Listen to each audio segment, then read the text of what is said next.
I can walk. How about that? And you can still hear me. That's even more remarkable. I have to say that, you know, there's an awful lot to be said for a good old-fashioned light switch.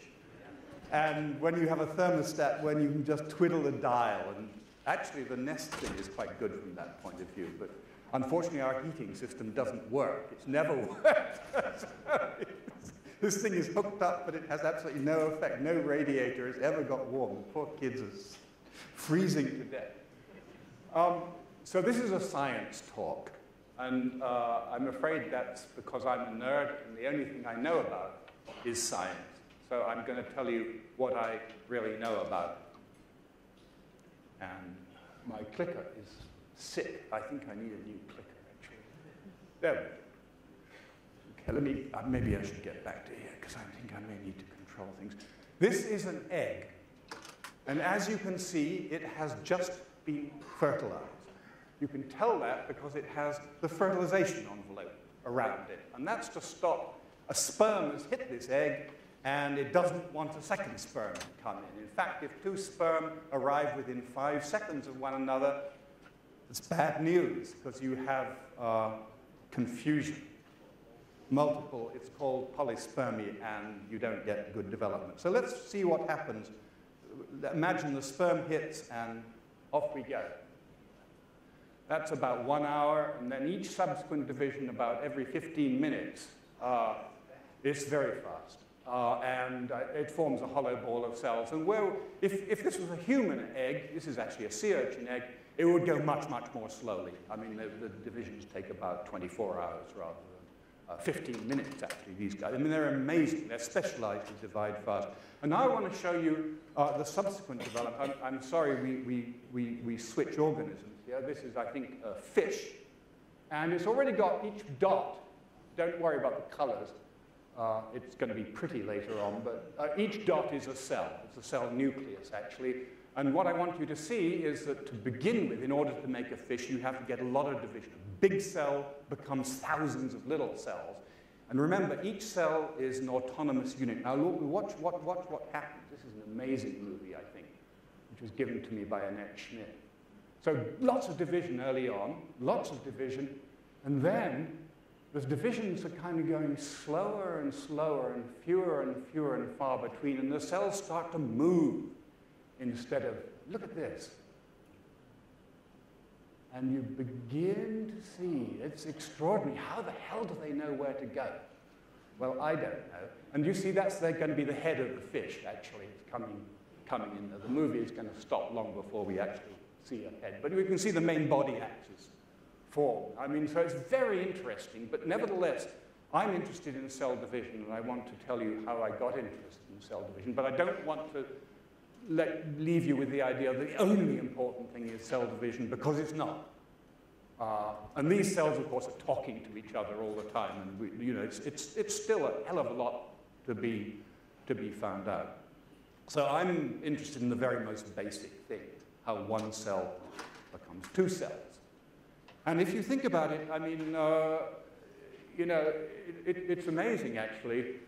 Each one of us has around 5 times 10 to the 13th cells in us. And those of you, some of you are much better at math than I am, will realize that actually if each cell divided in 2 and then you would only need something like 45 generations to make a human being. So, you know, let's assume that cells, which they can, human cells divide once a day. It should only take 45 days to grow up, actually. And it actually takes an awful lot longer. So there's a lot of other stuff to go on beside cell division. We call it differentiation. Okay. So what's all this about? The basic thing, of course, is DNA.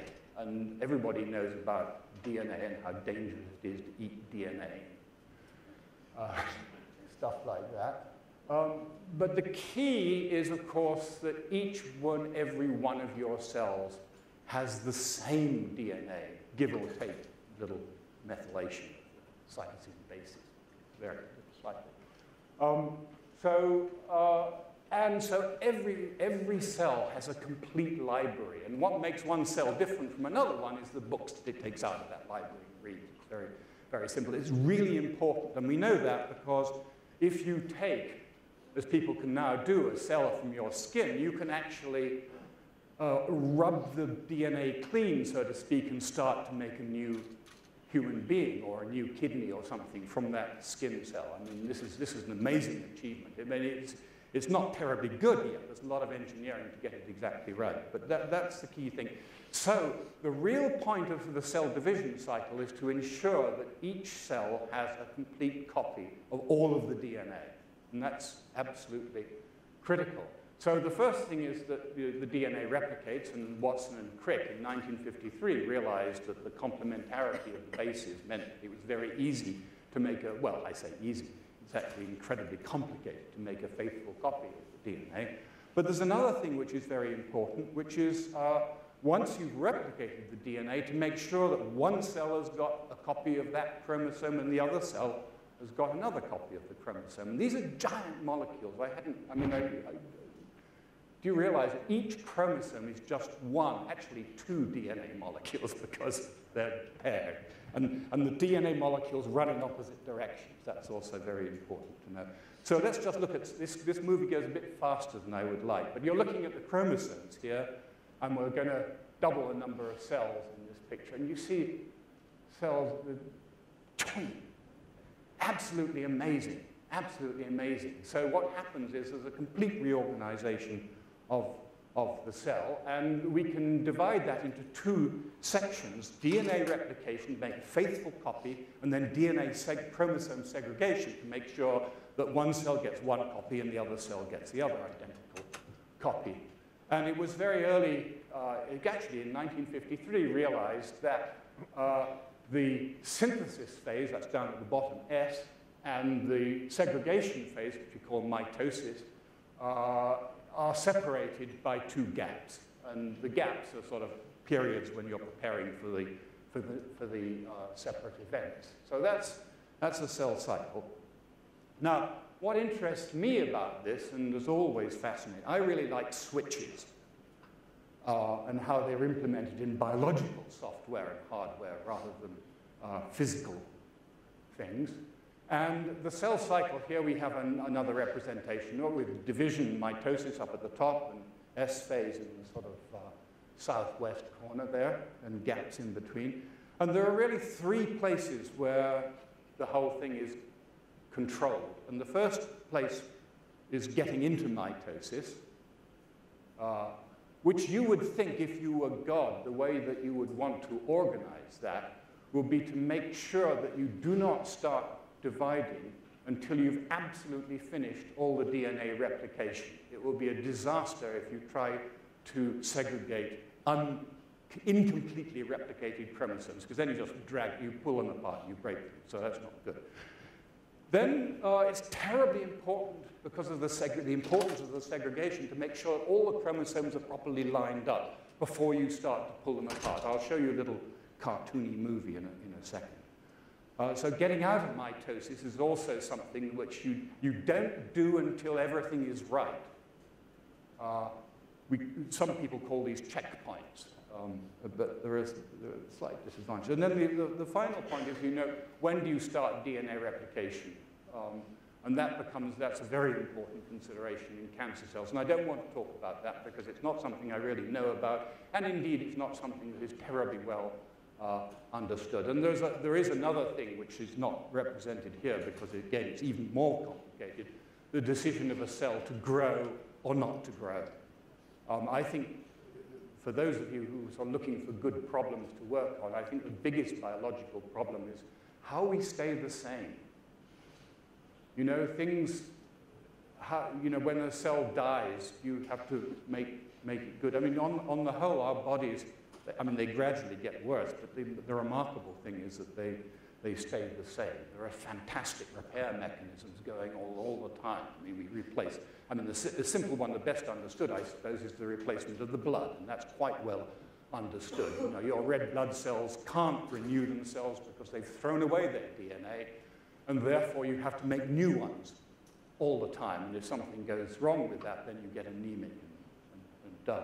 So there are all these homeostatic mechanisms which I think are exceedingly interested in, mostly not terribly well understood. And again, that's the basis of the understanding of cancer. So here, I paid $15 for this, I think, from the movie. It's not perfect, but it's it's quite nice. I mean, you know, so what happens is, there's the cell, the DNA's in the nucleus, the chromosomes condense, and then they get pulled apart by this special apparatus. And, you know, it's pretty impressive. And somehow we have to be able to explain how all this goes on. Whoa. And, you know, again, there's an awful lot of detail still to be worked out. We don't know.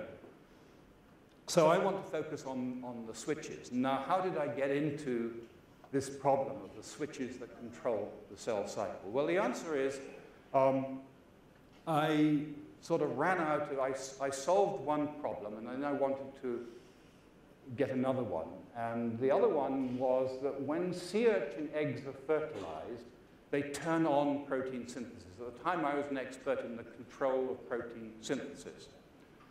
And I'd read about this and heard about this, but Cambridge is very far from the sea. There are no sea urchins. So I got the chance, quite absolutely by chance, to go to Woods Hole because I lent somebody a bicycle. I mean, it's absolutely that random. And when it got to Woods Hole, I found that there were sea urchins, and the sea urchin eggs could be obtained by giving the poor sea urchins a 12-volt alternating current electric shock. Here I am, a long time ago, it's a black and white photo, getting sea urchin eggs. And you do the same to a male sea urchin, and you get sperm out, okay? And what happens if you mix eggs with sperm? I've already sort of shown you that, but you know, being a boring biochemist, this was how I like to analyze it. You can see here I'm measuring protein synthesis by counts on the left, counts per minute in protein. And you can see that the fertilized eggs really, after about 5 to 10 minutes, turn on protein synthesis. And I wanted to understand that switch there. This was deeply unsuccessful. I never did figure it out. But I got quite depressed because the trouble was the sea urchins were only available for about a month a year in July in Woods Hole. And before that, there weren't any eggs, and after that, the sea urchins had all spawned out. So it wasn't very satisfactory. And one tended to go away and all winter long think up castles in the air, which would usually crumble at the first experimental test the following summer. And then you didn't really have long enough to think what to do next. So that wasn't great. Fortunately, people taught me how to use a microscope. And this is not one sea urchin egg. This is several sea urchin eggs. And as you'll see, there's one other thing I didn't tell you about, which is that when you fertilize those sea urchin eggs, they all divide at the same time. They are naturally incredibly synchronous. And that, I didn't realize the significance or the importance of that, but you'll see it in very short. Okay. So in 1979, a long time ago now, this professor from Berkeley, John Gerhardt, a very nice man indeed and a fine scholar, came and talked about a problem that occupied him at the time. And this was to do with frog oocyte maturation. Now, what is an oocyte? Biology is plagued by terminology, and it took me a long time to figure out what an oocyte is. An oocyte is simply the cell that is going to become an egg. It's an immature egg. So where do you find oocytes? The answer is usually inside, in the case of the frogs, inside the female frog. And in the mating season, what happens is oocytes undergo the process called maturation, and they will come out of the back end of the frog, and the male is waiting to inseminate these eggs. So there we go. Now, it was a few years before, it was found that the hormone progesterone was what initiated this process. So let's add a little progesterone to those guys. Quite big cells, they're about 1 millimeter in diameter, and that white spot forms. It's not exactly the world's most dramatic change, but it's very easy to score. And if you looked inside those creatures, when they form a white spot, underneath the white spot, you see blue fluorescent DNA chromosomes lined up on a meiotic spindle. Those microtubules are about to pull. When this guy gets fertilized, they will separate. And what Yoshio Mizui, who was a Japanese postdoc working in Yale, had discovered a few years before was that what progesterone did was to cause the activation of an inactive precursor enzyme that catalyzed cell division. And the way he knew that was that if you suck a bit of cytoplasm, they're so big you can easily get a, well, I say easily, with difficulty, you can get a very, very fine glass needle in, suck out a bit of the contents of the cell, and inject it into a new cell. The new cell then behaves as though it had seen progesterone, although it hasn't. And you can do this serially, so there's not any possibility that any progesterone molecule. So, and this MPF stuff, the enzyme that catalyzes cell division, was heat sensitive and sensitive to protein digestive enzymes. So it was clearly a protein that was doing it. And John Gerhardt described his efforts to try to purify this stuff and find out what it was. I was amazed at the idea that there could be such a thing as an enzyme that catalyzed cell division. In my boring biochemical world, enzymes were things that did very simple reactions, like stick a phosphate on glucose or digest your food or something like that. I mean, this was a much, much more sophisticated kind of thing. And I thought to myself, what a delicious problem. You know, really ought to be purify this stuff and find out what it is. But it wasn't what I was working on. And we did vaguely talk about looking to see whether sea urchins had MPF. But other people had got there first. And John and his colleagues looked at the comings and goings of MPF. Something turns it on, and then something turns it off. We don't know what it is, so we can't possibly know what turns it on or what turns it off. But the interesting thing is it's not just in frogs. That would not be terribly interesting. First of all, it was discovered in starfish, and then it was discovered that human cells also had the stuff. And amazingly, human and starfish MPF will make the frogs divide. And frog, you know, it's all in.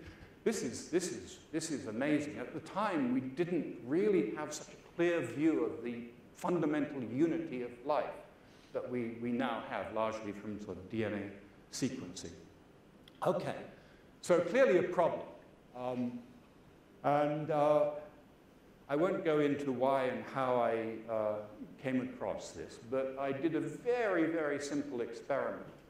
It's basically the same experiment I showed you before with the protein synthesis going up. So you add some radioactive amino acids to these fertilized eggs, and you analyze the results. Instead of the total radioactivity, you look to see what they're making. And hopefully, let me point out with my pointer if it works. You see this guy here? This is actually the first protein you can see the sea urchin egg starting to make. And it gets stronger and stronger, and then it faded away. And I saw this, and I said, my God, you know, proteins aren't supposed to fade away like that. We all know that what happens when you eat a steak, it gets trashed. But here, all the other proteins go on getting stronger and stronger, but this one goes away. So I thought, Jesus, you know, I've stumbled on the secret of life. And by amazing coincidence, I ran into John Gerhardt again at the wine and cheese party after the Friday night lecture in Woods Hole. And he told me about these experiments that he and Mark Kirshner had been doing, which just sort of totally, it was the most exciting conversation I've ever had in my life. It's very rare to make an observation, and this, you know, this was, the autoradiogram was still practically drying on the line, actually, you know, and I had this fresh result. It was fabulous feeling, because I immediately knew that I'd stumbled on something incredibly important. And the reason I should emphasize this, that in those days, some of you may have heard Aaron Shikanova's talk earlier on this week. In those days, proteins couldn't disappear like this specifically. It was impossible. So no one had theoretically imagined such a thing might happen. Biologists are sort of like that. They're quite constrained by what they think they know and their prejudices. I had now seen this. I mean, you know, this is incontrovertible, and I can't explain exactly why it was such a robust result, but believe you me, it is. Now, all right, then we look at some other organisms. These are clams, actually, and it's much easier to see here that these two proteins, which I call cyclins, because I was a keen cyclist, and because they did go up and down in the cell cycle. And you can see there are actually two of them, and indeed, our cells, it turns out, this came much later, have two of them. Cyclins A and B, they're called. And you can see this control. I mean, most proteins do this. They just accumulate gradually as the eggs develop. But these guys come and go and come and go.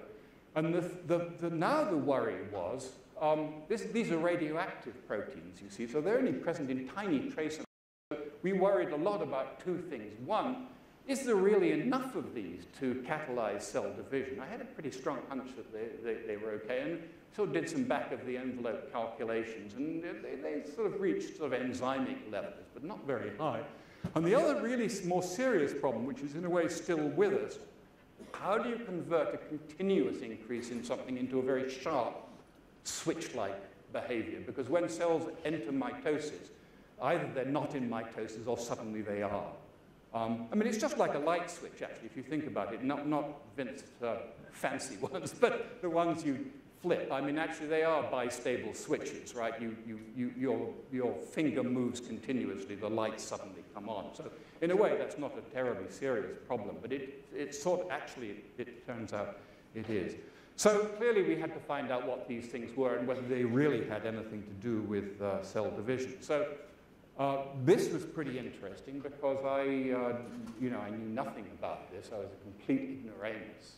So I read and I talked, and the first papers I came across were by this gentleman here, Lee Hartwell, who had discovered that there were genes that control cell cycle transitions. And he and his colleagues focused especially on this one called CDC28, because this seemed to control the onset of DNA replication. And then following in Lee's footsteps, my boss, Paul Nurse, used a different kind of yeast, and he particularly focused on a gene called CDC2. The nomenclature of the two yeasts is quite different. I mean, CDC2 in fission yeast doesn't necessarily correspond to CDC2 in budding yeast. But CDC2 was interesting because it could mutate not only to inactivity, in which case the cells never divided, so this gene was clearly important for cell division, but actually there was one particular mutant that seemed to accelerate cell division, and this was triggered by the discovery of these guys here called WEE1, where a mutation can actually advance the cell cycle, and the cells divide at much smaller than usual size. So here we have it. CDC2 is catalyzing the onset of mitosis. CDC28 is catalyzing entry into S phase. And people thought these were completely separate things. And then it turned out, amazingly, that these genes were cloned and sequenced, and it turned out they were not only homologous to one another, they were actually interchangeable in the two yeasts. And it gradually dawned on people is that this gene controlled not only entry into mitosis, but also entry into S phase, and it was a protein kinase. That is to say, an enzyme that catalyzes the addition of phosphate to other proteins and modifies their activity. And to cut a long story short, it turned out, well, and the problem was that, cyclin didn't feature in this universe, but it turned out that the reason why the protein kinase was inactive was because it didn't have its companion subunits, and that was where my cyclins came in, because actually this is the activating subunit. There's the protein kinase on the left, and it all depends on the configuration of this little loop here as to whether the thing is active or not. So you absolutely need. So this, my disappearing protein is on. Without that, this is totally dead. With that, it has the chance of life. And actually, here's a picture of the thing. That's the dead form of the kinase on the left, the live form of the kinase on the right. I've concealed the cyclin subunit for the purposes of clarity. But just to give you an example of what phosphorylation, where we've added a phosphate to a phosphorylatable residue here, that's caused a very minor change in the configuration. See how that loop has just moved down a little bit, and how that little bit of helix there has been pulled apart? I mean, the changes are really, really subtle. But this form of the enzyme is 100 times more active than the form on the left. I mean, that you can explain, no doubt, in quantum mechanical terms, and I don't want to be concerned with that kind of detail because we have other fish to fry. Okay? So we do understand it quite well, and basically, I mean, cell cycle 101 is that you turn on this enzyme by synthesizing the activating subunit. We still haven't solved the problem of how it continues. You know, you'd think that the thing would gradually get more active, not suddenly switch on. And when that happens, there's a total reorganization of the cell. And then you degrade it, no information on how you do that degradation. That turns off the kinase, the phosphates all come off, and you carry on. Very, you know, easy peasy. But if you think about it, you now begin to get a nagging doubt sort of arises. Can it, you know, what? This enzyme brings about these remarkable changes in the cell simply by sticking phosphates on it. So how many proteins have to be phosphorylated? Do they have to be fully phosphorylated, or is it okay to just do half of it? These and other questions. And the answer is that, so here it is in dye. Here's our enzyme, nice active CDC2, sticking phosphates onto all these proteins. It turns out there are hundreds of proteins, maybe even thousands that get phosphorylated. And to find out what phosphorylation does to them, you have to take each one in turn. I mean, this is a big project, and people have even hardly scratched the surface. Some proteins get lots of phosphates stuck on them, which probably makes even bigger change to their properties. And then if you think about that, well, I mean, I say the whole thing is reversible. You get out of mitosis the other side, the chromosomes decondense, the nuclear envelope reforms, the mitotic spindle dissolves, and so on and so forth.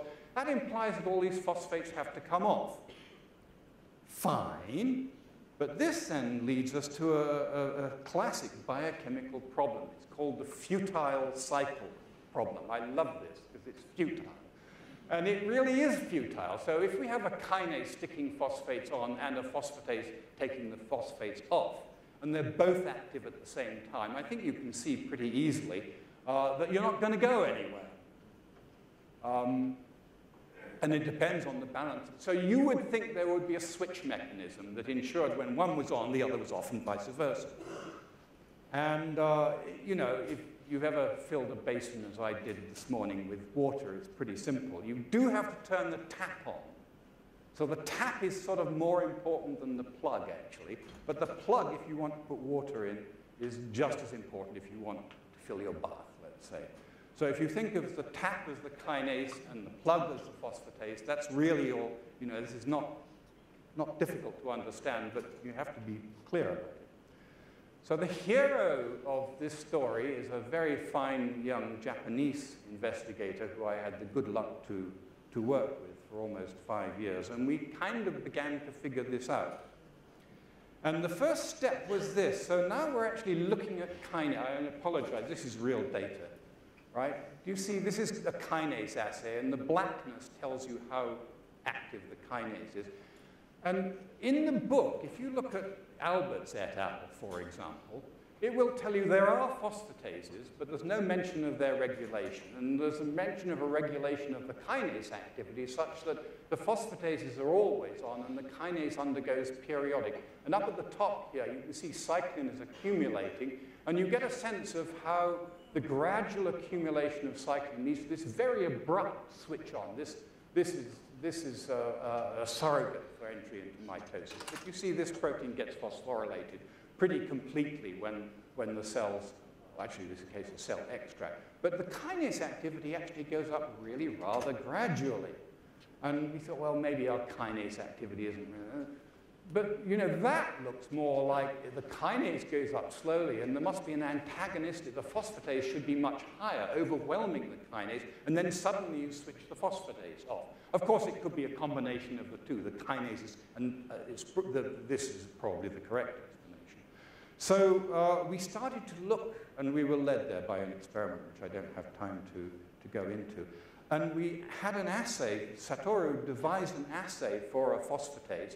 And we were absolutely delighted when we found in interphase this phosphatase activity was high. And as the extract, you see again this shift, this is not a great experiment here.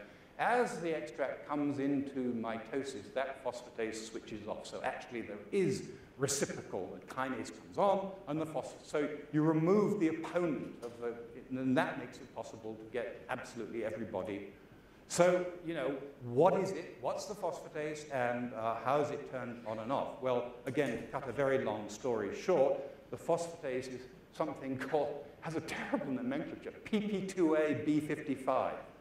I'm sorry about that, but that's what it's called. It's actually B55 delta in the frog.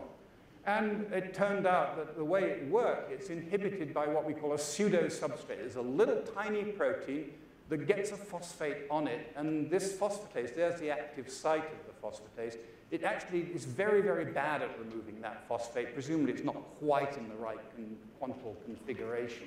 And this binds very tightly to it, and there's a lot of this stuff in the cell, and it gets, and that's what turns the phosphatase off. Of course, then you have to ask, you know, how is that reversed? And the answer is that this phosphate can come off at the end of mitosis. And there is a special enzyme called rather peculiarly Great Wall that sticks that phosphate on, which is directly regulated by CDC2.